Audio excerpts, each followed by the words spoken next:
I would recommend this model to anyone looking to have some fun. Hello there, sword friends. Today we're going to talk about sharpness of a sword. I mean, how often do you hear people saying on the internet that XYZ is the sharpest sword or katana in the world? And really, as soon as you hear this statement, you know the people speaking it know next to nothing about swords. Really, you can sharpen any crowbar, piece of steel, or any rigid material sharp enough to split atom. It will last maybe a few cuts and then it will dull quickly if it's not hardened and tempered properly. And it will not move like a sword, but rather just a piece of steel. You know, swords have distal taper, like the one on this. It gets gradually thinner and gradually narrower. Obviously, the different types of swords feature different geometries, mass distribution, such as this top cutler Deegan. You see how much it tapers in width and then in the thickness, so it absolutely moves like a proper extension of your arm rather than just a piece of flat steel. So swords are more than just how sharp and how durable it is, right? But make no mistake, obviously the sharpness of the edge factors in a lot when you have to do cut and thrust with said sword. It's just like when someone tries to market their high performance car and they're gonna brag how full the gas tank is, right? You know, really it matters. Without gas or engine oil you regularly change, the car wouldn't run or wouldn't last long. So it is important to fill the gas tank, just like it's important to sharpen the edges of the sword. But this can be done by virtually any user. So it doesn't really affect the overall quality of the sword. But I have to say, as sword collectors, we do appreciate having a very adequate edge, factory edge, that is when it's delivered.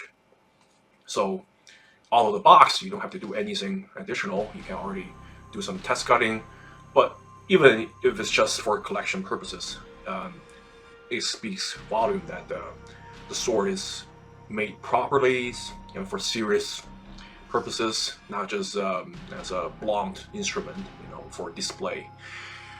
And this happens to be the Fuku Katana. This is my twin sister. Her name Fukyo. Fukyo. By Romance of Man. They sent me this to test. This is their most recent budget-friendly model. Of course, other than some interesting choice of color palette and Fujikatra, it also features heavily the highly honed edge on this blade, and it's said that it can split hair. Well, I don't know about that, and also the owner of Romance of Man already stated that it's practically a marketing gimmick to state the edge can split hair, because it doesn't really speak volume of the sharpness of the edge, but rather, you know, sometimes toothiness of the edge can also help shaving hair, splitting hair, or part organic materials such as clothing, etc. Their focus of this edge is the highly polished state of the apex of the edge. So when we talk about edge sharpness, there are usually two meanings. It's kind of ambiguous. People get confused at what it means to be sharp. One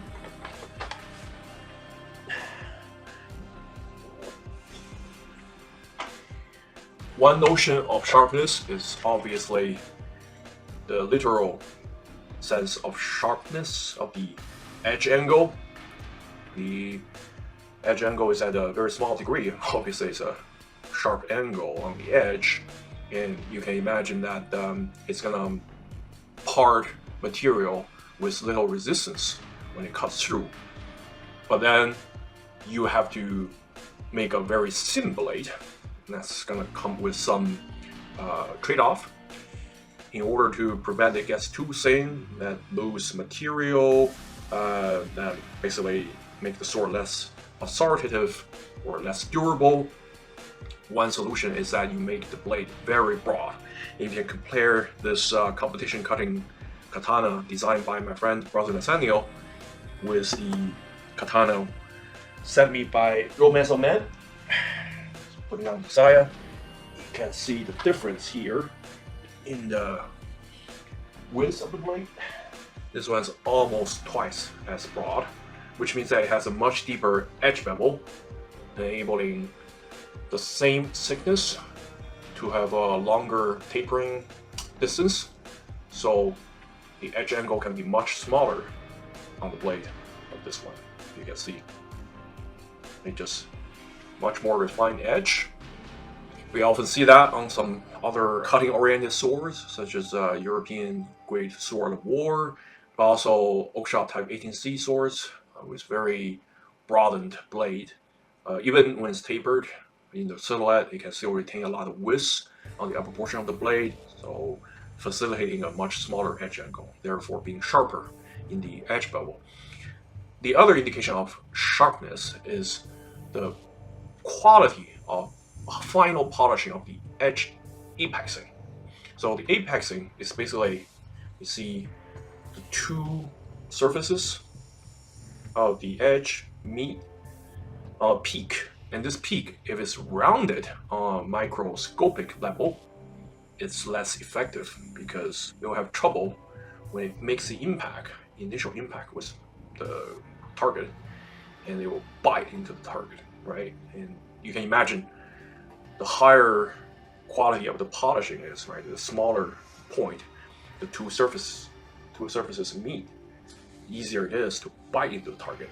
And then the sharpness of the angle comes into play, because if you don't part the material first to bite into it, it doesn't really matter how sharp the angle is, how refined the edge bevel is, and to meet less resistance, you're just gonna knock the target aside. And this matters a lot more when you do, light to medium target cutting. Basically, if you hit the target without biting into it, you're just gonna knock it aside, right? So obviously, the sharpness marketed on this Fuku Katana is mostly the second indication of edge sharpness. The edge is very polished, the apex is. You can touch the edge and immediately find out that it basically bites into your skin wherever it is, like when you just brush against the edge. And this is very similar to certain sendoku kitchen knives from Japan. You can see this sendoku kitchen knife from Japan. It's a lovely laminated pattern. It's often famed that these kitchen knives have very honed, very refined apexing, right? Not to mention the angle is very small, and if you can just look at the edge profile here, it's practically a sheet of ice when you touch it. Also, it has practically little niku or muscle, which is a convex geometry along the entire edge bevel, right? To increase edge durability. Obviously, you don't need that with a kitchen knife. You're just gonna do slice and dice. There's no impact. You're not supposed to use this kind of knife as a cleaver, right? Like a meat cleaver. It's all impactless slicing, right? So it has to be very thin, but also the apex quality has to be very high. And that's not really a concern for most swords, because, well, swords are used for fighting. There's a lot of speed involved. There's a lot of impact, so blades have to endure impact. Therefore, they're much thicker on the spine. They usually have some kind of convex geometry along the bevel or just behind the edge. This is what we refer to as apple seating rather than niku, right? It's near the edge, has this geometry and a gradual change of edge angle into a much stouter angle than the primary bevel. Therefore, increase the amount of material behind the edge make it durable, because if you don't introduce this feature, obviously you're gonna end up having a much thinner edge. Like I said, it reduces the friction the blade meets when it passes through the target, but it will have some consequences. As you know, this competition cutting sword sent to me by brother Nathaniel, if you look at the edge closely here, there's a small gouge over here. Very hard to notice. And this is when it passes through one jug with hard plastic dowel in the center. Actually, it's a shampoo dispenser. It cuts through that very cleanly. But since the edge, you can see the hamon here, is at the edge in this region is hardened. The hardness is over 60 HRC. When it gets harder, it will dull very slowly, but it will become brittle. So when it meets hard target, if it doesn't pass through immediately, it gets trapped somewhat in that, it can chip, right? And this is really the worst kind of diminish of the blade. You would rather the blade to warp slightly or bend slightly because you can still correct it. And that's usually what happens on katana, right? It's spine and the upper portion of the edge bevel, as you can see here above the hamon. These are softer, so they can bend, but they can be corrected. Once the hard edge chips, it's very hard to repair. You have to basically polish out the entire region of the edge, right? So you miss a lot of material. Also, it starts to lose width, so you have less sharp of edge angle. Right? But initially, without any diminishing of the edge, this will cut like a demon. Of course, it means practically no resistance. This one I use it to cut a human saw analog with ballistic gel and wooden dowel, pass through practically with no resistance. Not to mention the mass introduced by this very broad blade. So it's the famed LBM Principe and Alexandria. They have very broad blade, very small edge angle, which is why they are often used in competition cutting. Now, we look at this Fukyo Katana.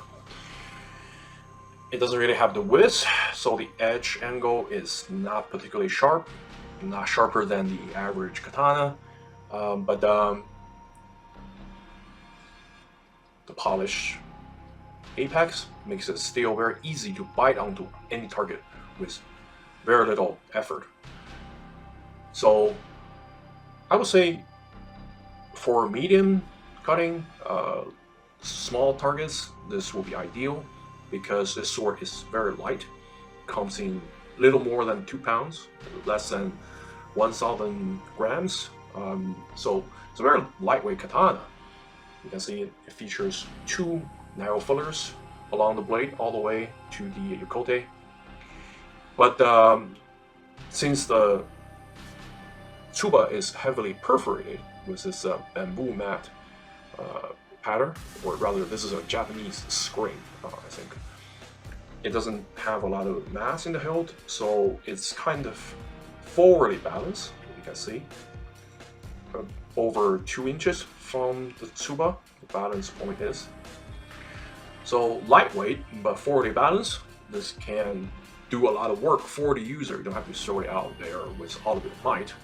But comparing to other katanas sent to me by Romance of Man, such as this Surdoi, literally means sharp, by Romance of Man, you can see it has Unukubi Zukuri geometry, which makes it moves very fast with very little effort in the acceleration. Now this edge is quite well polished, right? And you're gonna have a good time when you cut with this katana. But this is like the basic level of sharpness according to Romance of Man. So it's adequate for test cutting out of the box. But the other Abbey katana, lobster katana sent to me by Romance of Man, already feature a higher level of sharpness. But even this basic level, I found it very adequate and very pleasant when you cut with it, especially with such a lively blade that you can generate a lot of speed with very little effort. Now, this level 1 sharpness contrasts to the level 2 sharpness on the Abbey Katana. Cannot really compete with this katana, the Fukyo. This was named in tribute to the Japanese monk Ikkyu, who is a very unorthodox monk. He is a carnivore and he enjoys sex. So, which is, I mean, you do have this kind of character even in Christendom, right? Like priests who enjoy mundane pleasure, right? Like for Ikkyu, this kind of experience of physical realm is part of the experience of his version of Zen. So very interesting. And if you look at this katana, the design is quite flamboyant, right? It's not a usual Zen looking katana. You find like a very plain tsuba, everything's black. This has a very interesting color palette. I enjoy it quite a bit, with the bamboo grain ito wrap and sageo, caramel colored saya with all the speckle on it. It feels more like a Nespresso pod design, those seasonal flavors rather than a katana scabbard, right? But I love the look of it, especially with the contrast. This is bamboo grain ito wrapping, sageo. Very interesting. And it doesn't feature any premium material such as this koiguchi, the mouse of scabbard. I think it's wood. No horn is used. It also has this, cosmetic kojiri, the shape by the end. I think it's also wood instead of horn. But otherwise, it's still very interesting looking. And this specific tsuba style is called the tsukashi, meaning perforated. And you can see all the Buddhist symbols, this pattern on this tuba. So it's a very lightweight tuba. Doesn't serve much as a counterweight, but it reduces the overall weight quite a bit. This specific saya finish style is called nashijinuri, meaning pear skin lacquer style. It's produced by applying lacquer on the surface and then adding powders layer by layer to produce this pattern that resembles the pear skin. And you can look at this, all the bumps and glittering. It's a rough texture on tsuba, creates some texture more so than the stonewash style, but it's not extremely smooth. And this is partially inspired, right, in conjunction with color palette by a late Edo period Fuku Katana Koshirai. You can see the original here. I think it did an excellent job emulating the original color palette. Nothing is left plain on this sword other than the seppa. This piece, relatively generic, but even the brass habaki has a Japanese mon, the sigil symbol on it. I don't know whether that's supposed to be a flower or some kind. It's laser etch on it, so it's still very flamboyant looking, even though it still has this Zen feeling. Overall, it's pleasant sword, just as most of other swords sent to me by Romance of Man. It has a design philosophy behind it, and we're gonna test this edge. Obviously, it's lightweight, but it doesn't feel as lively as the other two swords sent to me because of the forward balance, handling dynamics. And I do have to say that this blade features quite a bit of distal taper, over 40%, from the end of the habaki to the yokote. Also, it has some nice profile taper as well. So it's supposed to move quite well. It's just the very lightweight tsuba that unbalances it, balance it towards the tip rather than the hilt. Still, if you do single cuts a lot, this will help you. You don't have to really throw a lot of power behind it. It will do the work for you, even though it's not a heavyweight katana. Now let's test the edge on this one, shall we?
All clean and cut.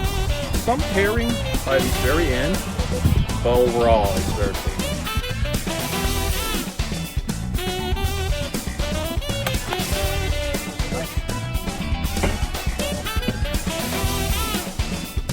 And you can see, there's a little bit crushing, right? And some tearing. See the edges, but it cut it through without any problem. So Falchion, European cutting-oriented sword, did similarly.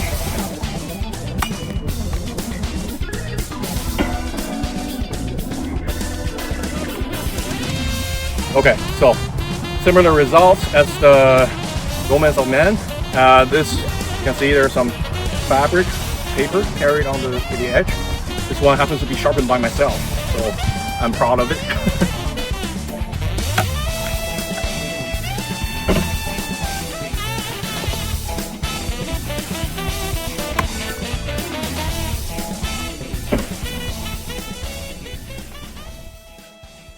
Performance-wise, I would say that it exceeded my expectation.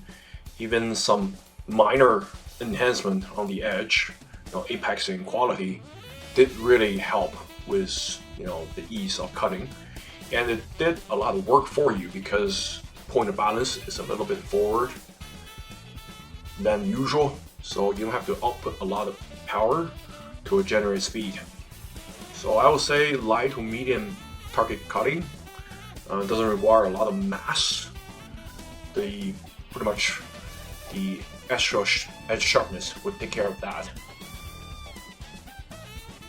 I would recommend this model to anyone looking to have some fun in the backyard or in the dojo for light to medium cutting with style. So you're gonna have some easier time relying on the extra apexing quality to do work for you. Also, it doesn't consume a lot of energy swinging this around, being so lightweight. If you find any value or entertainment in this video, please like and subscribe.